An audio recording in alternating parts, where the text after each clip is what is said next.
औज़ुबिल्लाहिमिनश्शैतानिर्रजीम बिस्मिल्लाहिर्रहमानिर्रहीम। अस्सलाम वालेकुम स्टूडेंट्स।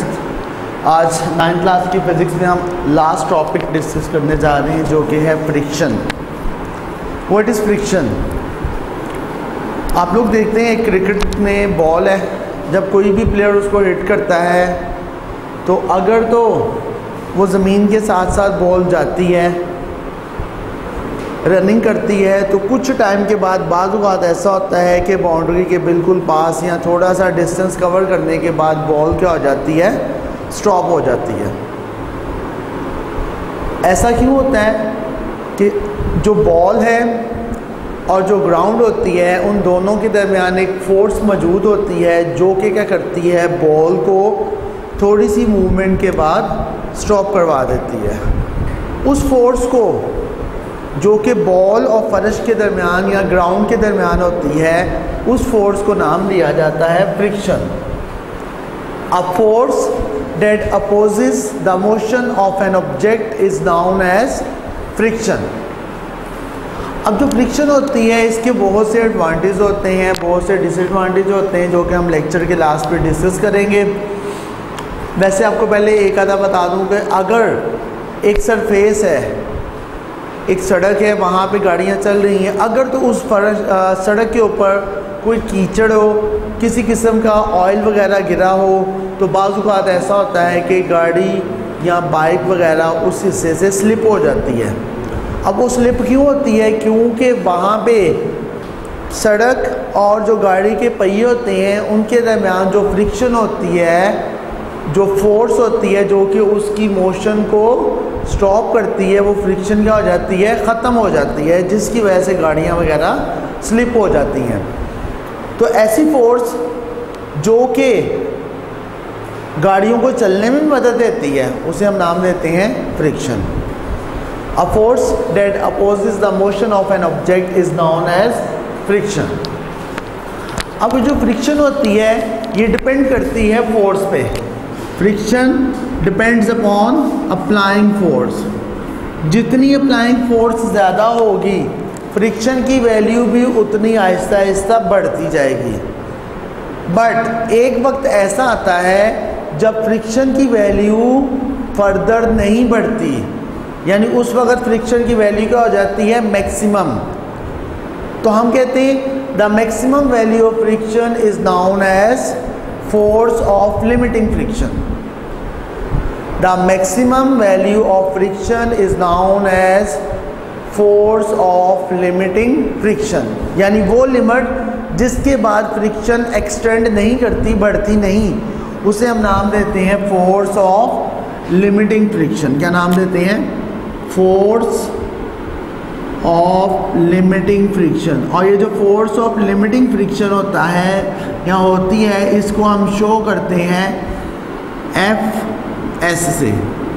एफ का मतलब तो हो गया फोर्स, और जो स्मॉल सा एस लिखा हुआ है उसका मतलब होगा स्टैटिक फ्रिक्शन या फोर्स ऑफ लिमिटिंग फ्रिक्शन। और यहाँ पे जो एस है वो स्टैटिक फ्रिक्शन को भी शो करता है।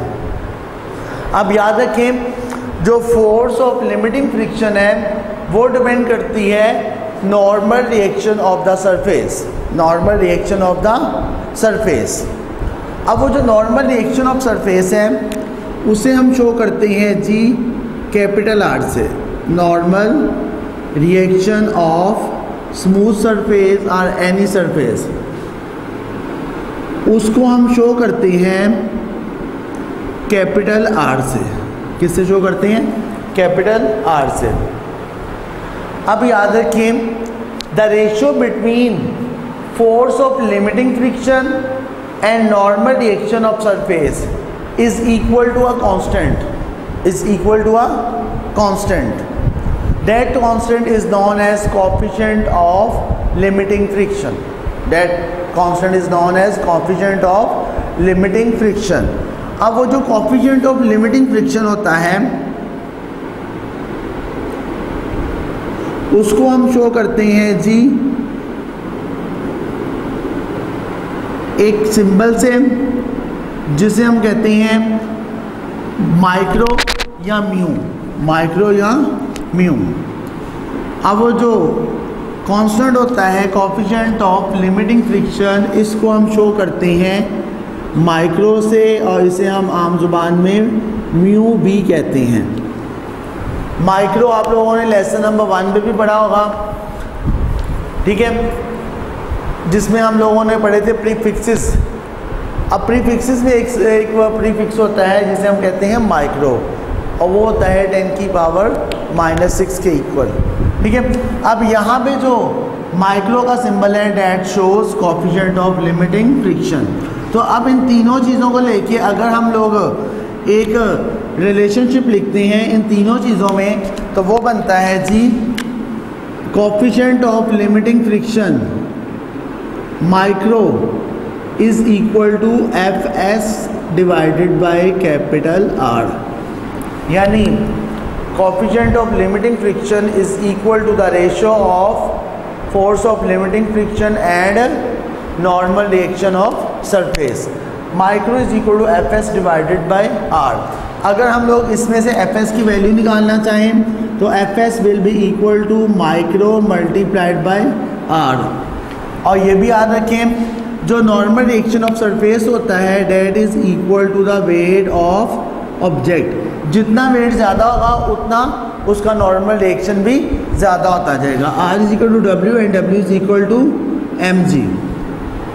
अब अगर हम इसी इक्वेशन में सेकेंड वाली में F is equal to mu R, इसकी जगह पे R की वैल्यू लगाएं तो हमारे पास Fs that will be equal to mu mg।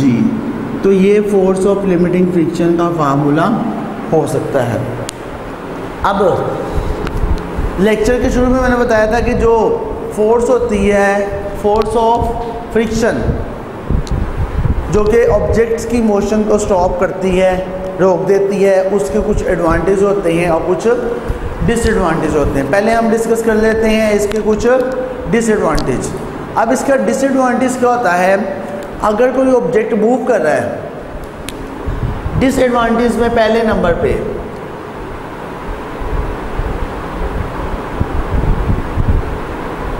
Disadvantages में पहला पॉइंट है कि आप देखते हैं एक गाड़ी है, अगर वो मूव कर रही है तो अगर हम ब्रेक अप्लाई ना भी करें तो कुछ अरसे के बाद गाड़ी या कोई भी एक बॉल जिसको हमने फर्श पे धकेला है वो थोड़ा सा डिस्टेंस कवर करने के बाद स्टॉप हो जाती है।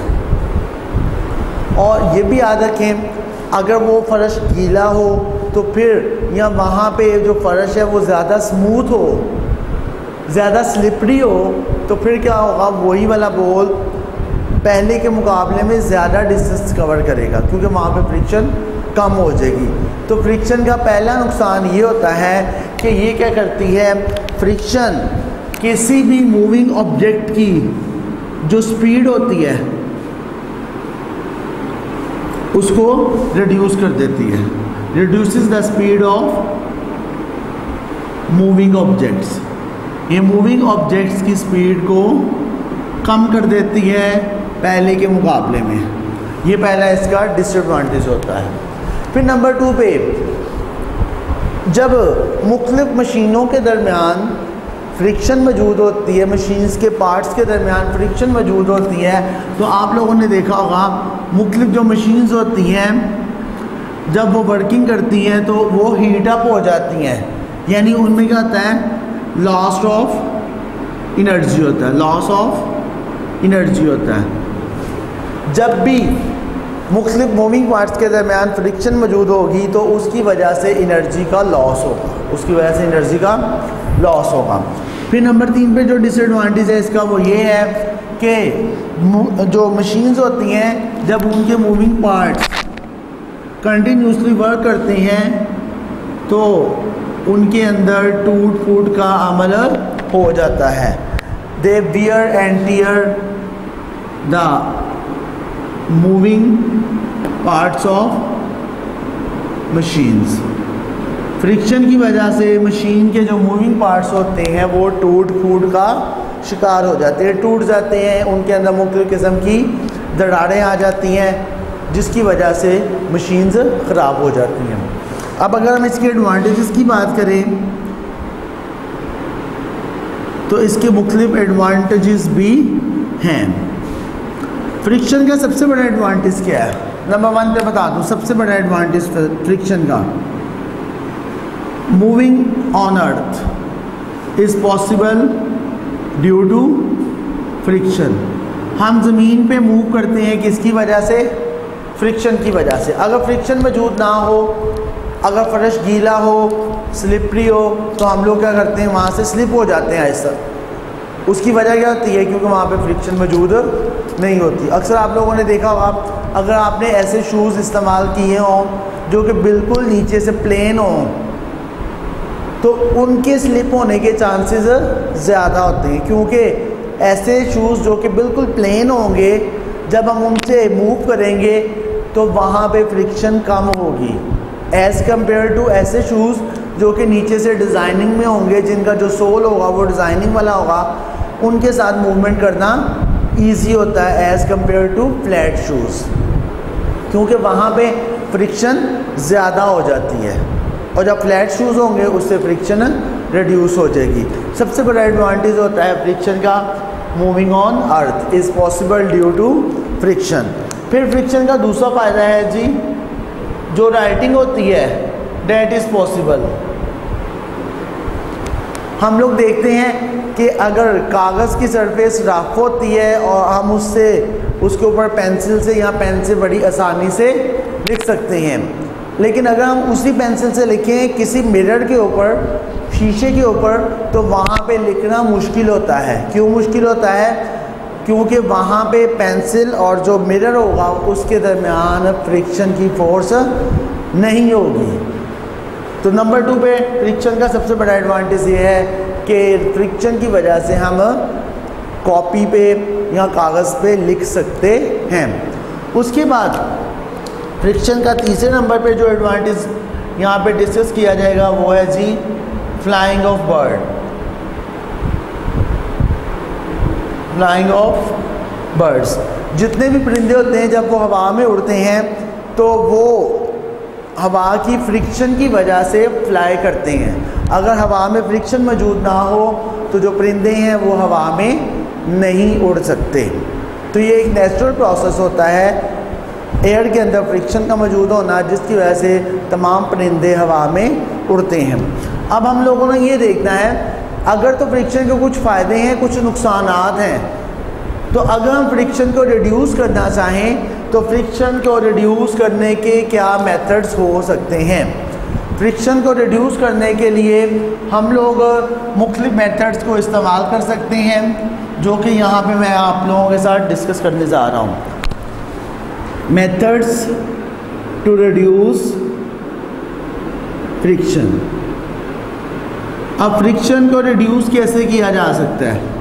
फ्रिक्शन को रिड्यूस करने के लिए हम मुख्तलिफ तरीक़ों का इस्तेमाल करते हैं, जो कि हमने यहाँ पे पढ़ने हैं। उनमें है सबसे पहले नंबर पे फ्रिक्शन को रिमूव करने के लिए, ख़त्म करने के लिए हम लोग क्या करते हैं, जो स्लाइडिंग सरफेसेस होती हैं उनको स्मूथ बना देते हैं।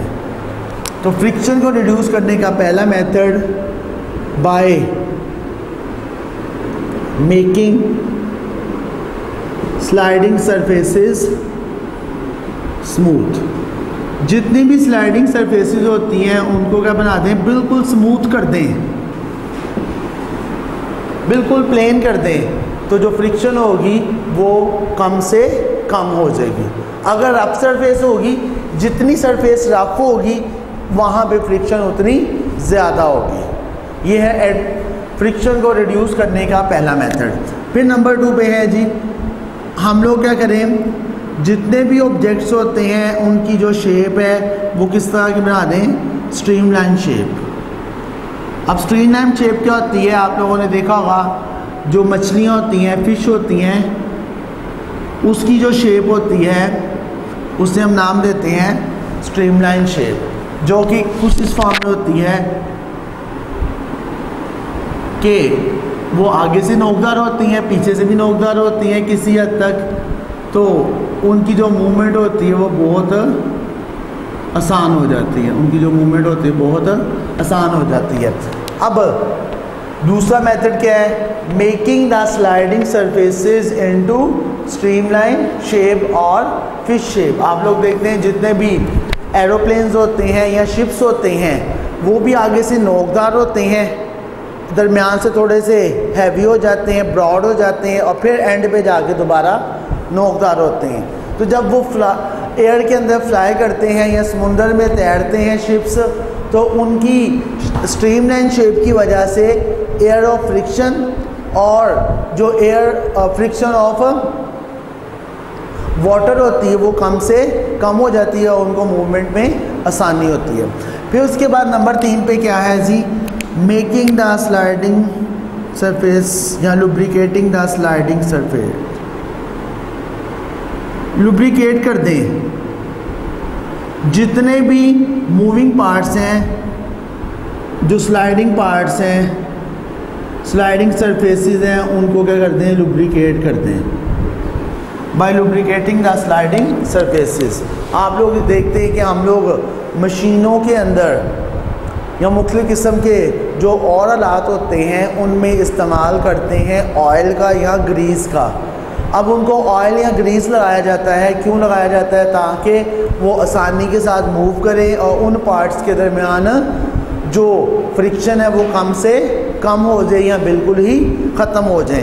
तो किसी भी मशीन के पार्ट्स में या किसी मुख्तलिफ़ किस्म के आलात में जो ऑयलिंग होती है, ऑयल का इस्तेमाल या ग्रीस का इस्तेमाल, किसी लुब्रिकेंट का इस्तेमाल, तो इसे हम कहते हैं लुब्रिकेटिंग द स्लाइडिंग सरफेस, जो कि फ्रिक्शन को कम कर देता है। उसके बाद लास्ट वन पॉइंट है जी, हम लोग क्या कर सकते हैं, बॉल बेरिंग या रोलर बेरिंग का इस्तेमाल कर सकते हैं।